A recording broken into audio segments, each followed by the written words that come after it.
अब हम डिफरेंस देख लेते हैं। दो दो तरह के गेन होते हैं, एक तो ट्रेड से गेन है और एक स्पेशलाइजेशन से। यानी कि ट्रेड दो तरह से आपको गेन दिला सकती है, एक स्पेशलाइजेशन से, एक एक्सचेंज से।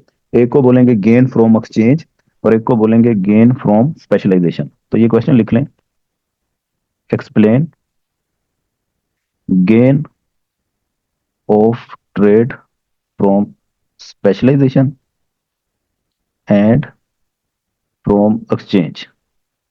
जब दो कंट्रीज आपस में ट्रेड करती हैं तो ये कंफर्म है कि वो गेन फ्रॉम ट्रेड हासिल करती हैं। When nations trade with each other they gain from trade. This gain is in two ways, एक गेन फ्रॉम एक्सचेंज और दूसरा gain from specialisation. Gain from exchange की हेडिंग दे दें, when a nation exchange one commodity with other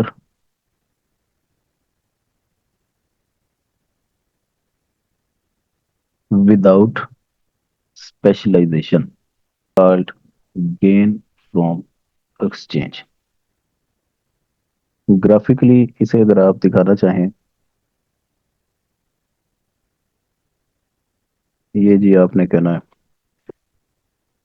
x commodity, Y commodity, ये PPC nation one का कि to का है? हाँ जी, नेशन वन का है सर। मेहरबानी।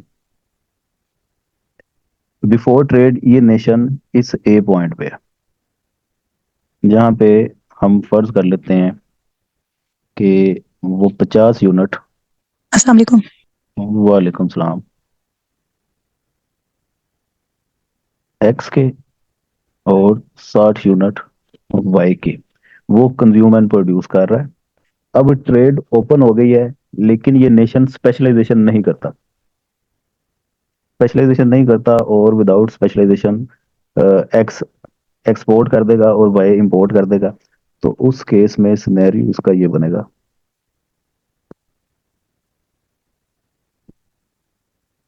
कि ये ए पॉइंट से पहुंच जाएगा इस टी पॉइंट पे। अगर तो ट्रेड रेट इक्वल टू 1 है तो एक्स के जितने एक्सपोर्ट करेगा उतने ही वाई के इसको मिल जाएंगे। मतलब एक्स के अगर ये 20 कर देता है एक्सपोर्ट और इस 50 में से इसके पास रह जाएंगे 30, ये 20 यूनिट इसने कर दिए एक्सपोर्ट, तो वाई के भी इसको 20 मिलेंगे, तो 60 से इसको मिल जाएंगे 80।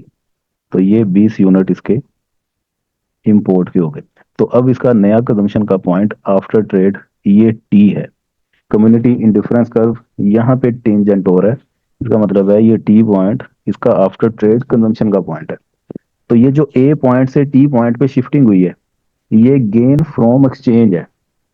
तो ये गेन फ्रॉम एक्सचेंज हो गया, यहाँ तक क्लियर है जी सभी को बात? जी sir.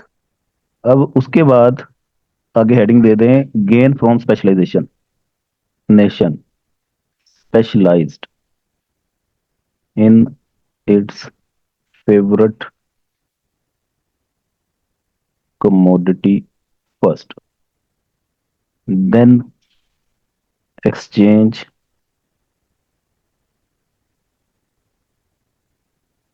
the good with other commodity. It is called gain from specialization। तो ये नीचे मैं इसकी डायग्राम बना देता हूँ, फिर दोनों को मर्ज करके एक कंबाइंड डायग्राम देख लेंगे जिसमें दोनों गेन आ जाएंगे। ये एक पीपीसी है जी नेशन वन का, और यहाँ पे वो ए पॉइंट पे है जहाँ पे वो 50 एक्स के और 60 वाई के कंज्यूम एंड प्रोड्यूस कर रहा है। इस ए पॉइंट को अटार्की पॉइंट भी कहते हैं। आज सरगोदा यूनिवर्सिटी का इंटरनेशनल इकोनॉमिक्स का पेपर था और उसमें उन्होंने ये पूछा हुआ है अटार्की किसे कहते हैं, उसे एक्सप्लेन करें। तो ये आपको पता होना चाहिए बिफोर ट्रेड। जो इक्विलिब्रियम का पॉइंट होता है वो ऑटार्की होता है। अब इस नेशन ने स्पेशलाइजेशन करनी है एक्स कमोडिटी में, और ये ए से स्पेशलाइजेशन करके पहुंच जाता है इस बी पॉइंट पे। और बी पॉइंट पे आप फर्ज कर लें 130 यूनिट एक्स के बना रहा है और 20 यूनिट वाई के बना रहा है। यहाँ से फिर वो 60 यूनिट कर देता है एक्सचेंज। तो 60 एक्सपोर्ट करेगा एक्स के, इसके बदले में 60 इसको मिल जाएंगे। तो यहाँ से ये पहुंच जाएगा इस पॉइंट पे, ई पॉइंट पे। यहाँ से ना CIC, यहाँ पे आ गया जी 60, और यहाँ पे आ जाएगा 80।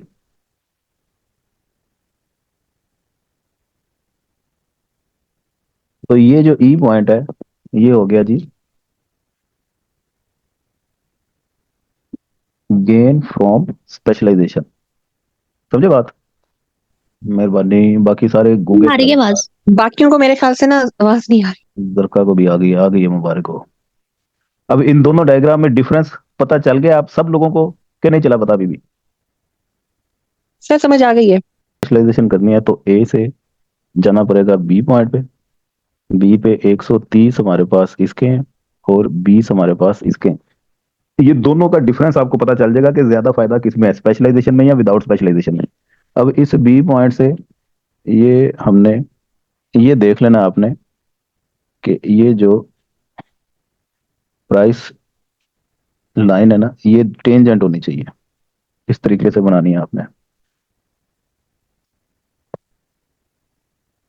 ये टेंजेंट इधर नहीं हो रही, PPC को थोड़ा सा ना मुझे करना पड़ेगा चेंज। यहाँ एक काम करते हैं, बी पॉइंट को मैं ऊपर फर्ज कर लेता हूँ जहाँ पे ये लाइन टेंजेंट मार रही है। इसकी बजाय मैं ये बी पॉइंट कह देता हूँ यहाँ पे लाइन टेंजेंट हो रही है। यहाँ पे जी 130 और 20 इसके हैं। ये स्पेशलाइजेशन के बाद नेशन इस बी पॉइंट पे पहुंच गया। अब ये दोनों लाइनें पैरेलल होनी चाहिए एक दूसरे के, ये नीचे वाली भी ऊपर वाली भी। इसको एक को P B=1 कहते हैं। 1 का मतलब है ट्रेड रेट इक्वल टू 1 है, जितने यूनिट इंपोर्ट करेंगे उतने ही एक्सपोर्ट। इसे PB-1 कह दें। ये भी लाइन 1 की ही है।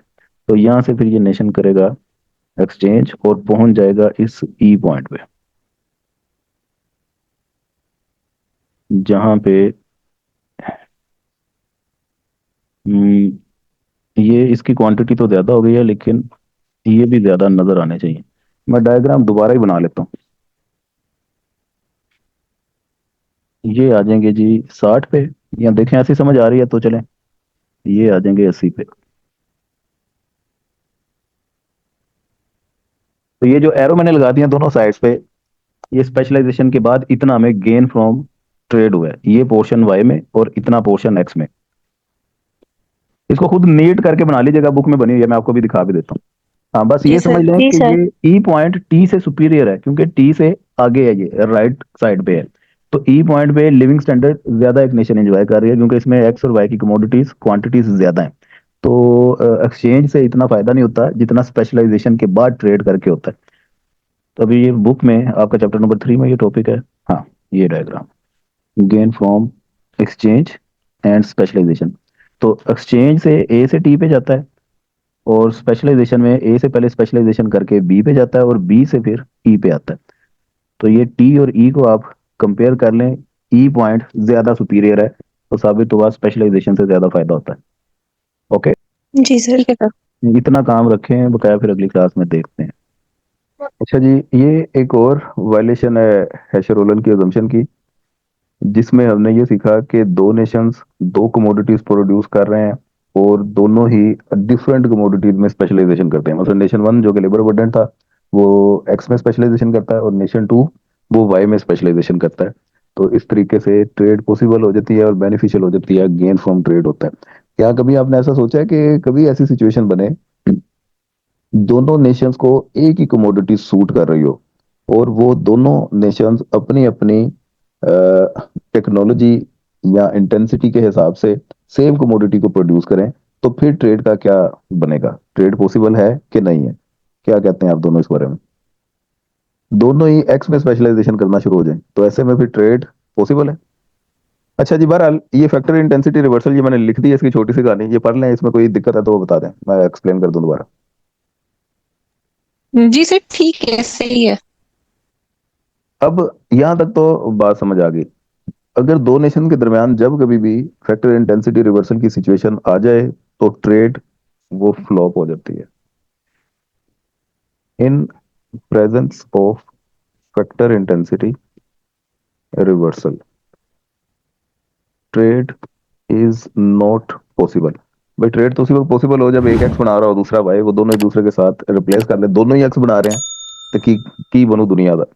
इस वजह से फिर ये ट्रेड जोन सी है ना, वो खत्म हो जाती है। अब इसको समझाने के लिए हमें देखना पड़ता है इलास्टिसिटी ऑफ सब्स्टिट्यूशन। एक कॉन्सेप्ट है इलास्टिसिटी ऑफ सब्स्टिट्यूशन। अब ये क्या चीज है, ये बेसिकली बताता है कि कौन सा नेशन किस प्रोडक्ट को किस टेक्निक के साथ बनाएगा। ये बुक ओपन करता हूँ, वो शेयर करता हूँ आपके साथ, उधर से फिर देखते हैं इसको। फैक्टर इंटेंसिटी रिवर्सल, इसको फिर पढ़ भी लो शुरू से आगे नजर, तो पहला पैराग्राफ पढ़ो जरा। ये दो कमोडिटीज के अलहदा से कर्व्स बनेंगे जिनको देखते हुए ये पता चलेगा कि एक्स कमोडिटी को सब्स्टिट्यूट करना इजी है या वाई कमोडिटी में सब्स्टिट्यूट करना इजी है लेबर को कैपिटल के ऊपर। ये इसकी मैं डायग्राम दिखाता हूँ आपको, ये उधर होगी अपेंडिक्स में।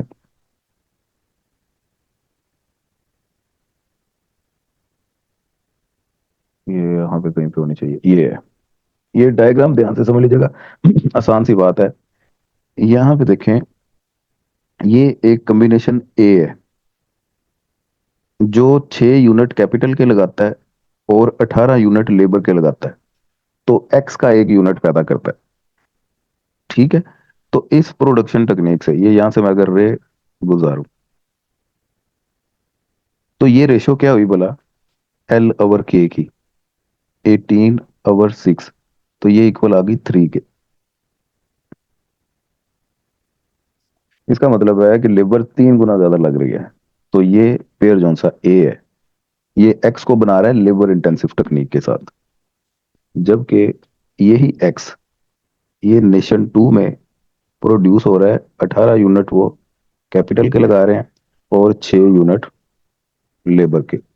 तो ये जी एल ओवर के रेशो, ये 6/18, यानी कि यहाँ पे ये कैपिटल इंटेंसिव है। एल ओवर के रेशो लोअर है, लोअर का मतलब है कि ये कैपिटल इंटेंसिव। ये पेयर नेशन टू का है, ये पेयर नेशन वन का है। नेशन वन एक्स बनाता है इस टेक्निक से, नेशन टू एक्स बनाता है इस टेक्निक से। तो यहाँ से पता चल गया कि दोनों ही नेशन सेम कमोडिटी को प्रोड्यूस कर रहे हैं, लेकिन एक nation capital capital intensive technique लगा के प्रोड्यूस कर रहा है और दूसरा नेशन लेबर इंटेंसिव टेक्निक लगा के। याद रहेगी यहाँ तक बात। जी सर। अब ये जो लाइट वाली कर्व है, ये लाइट सी, ये वाली, ये रिप्रेजेंट कर रही है वाई कमोडिटी की प्रोडक्शन दोनों नेशन में। ये बी पॉइंट ये नेशन वन के लिए है। नेशन वन वो रेशो यूज कर रहा है एल ओवर के की 12/9, जबकि नेशन टू जोन सा है ये रेशो यूज कर रहा है 9/12। तो यहाँ से फिर पता चला कि दोनों नेशन वाई को भी ओपोजिट टेक्नोलॉजीज के साथ प्रोड्यूस कर रहे हैं, लेकिन देखना ये है कि एक्स की जो प्रोडक्शन है उसका कर्वेचर, ये देखें, ये जरा फ्लैटर है, और वाई की प्रोडक्शन उसका कर्वेचर ये जरा नैरो है। समझ लगती है बात ये। जी सर। जिसका कर्वेचर फ्लैटर होगा इसका मतलब है उस कमोडिटी में लेबर या कैपिटल को सब्स्टिट्यूट करना रिलेटिवली इजी है। इस वजह से दोनों नेशन एक्स को प्रेफर करते हैं वाई की बजाय, क्योंकि वाई में लेबर या कैपिटल को सब्स्टिट्यूट करना खासा मुश्किल है। तो दोनों नेशन एक्स कमोडिटी को प्रोड्यूस करते हैं और स्पेशलाइजेशन उसी में कर लेते हैं। तो ये कॉन्सेप्ट आ गया ग्राफिकली फैक्टर इंटेंसिटी रिवर्सल का, और इसका आगे एक फार्मूला भी है, ये लिखा हुआ है elasticity of substitution and factor intensity reversal. Elasticity of substitution E से उसे डिनोट करेंगे, ये delta K over L divided by K over L. ये है फार्मूला वही है, marginal divided by average function, math में जो आपने पार्ट वन में किया हुआ है। तो ये delta K over L divided by delta slope, ये मार्जिनल फंक्शन है। इसे आपने डिवाइड करना है एवरेज फंक्शन के साथ। तो के over L divided bye slope, ये मार्जिनल फंक्शन है डिवाइडेड बाय ये एवरेज फंक्शन है। समझ लग रही बात? जी। हाँ, तो इस तरह लिख लें या इस तरह लिख लें, मसला कोई नहीं है, एक ही बात है। ये फार्मूला आपको पता होना चाहिए। अब इसने न्यूमेरिकली कुछ वैल्यूज अज्यूम की है कि जी एक्स की प्रोडक्शन में लेबर और कैपिटल की रेशियो इतनी यूज हो रही है और स्लोप की वैल्यू ये है, और उसमें वैल्यूज पुट की है 1.19, इलास्टिसिटी की वैल्यू निकल आई है। Elasticity is greater than one. Greater than one का मतलब है कि ये मोर सेंसिटिव है आपकी इलास्टिसिटी, और नीचे वाली की वो इलास्टिसिटी लेस देन वन है। ये एक्स के लिए है, ये वाई के लिए है। तो इलास्टिसिटी की वैल्यू अगर आप न्यूमेरिकली भी देखें तो इलास्टिसिटी की वैल्यू जिसकी ज्यादा होगी, इसका मतलब है उस इंडस्ट्री में फैक्टर को सब्स्टिट्यूट करना रिलेटिवली इजी है। तो ये इसकी मुख्तसर सी कहानी है। ओके। जी सर। इंपिरिकल टेस्ट से ऊपर ऊपर तक ये बड़ा इंपॉर्टेंट है, अक्सर आ जाता होता है ये। इलास्टिसिटी ऑफ सब्स्टिट्यूशन, इसको भी अलग देखें, फैक्टर इंटेंसिटी रिवर्सल इसको भी अलग देखें। 12.5 नंबर का अगर आएगा तो दोनों मिला के आपने लिखना है, बाद का 15 नंबर का ये पूछ लेता होता है।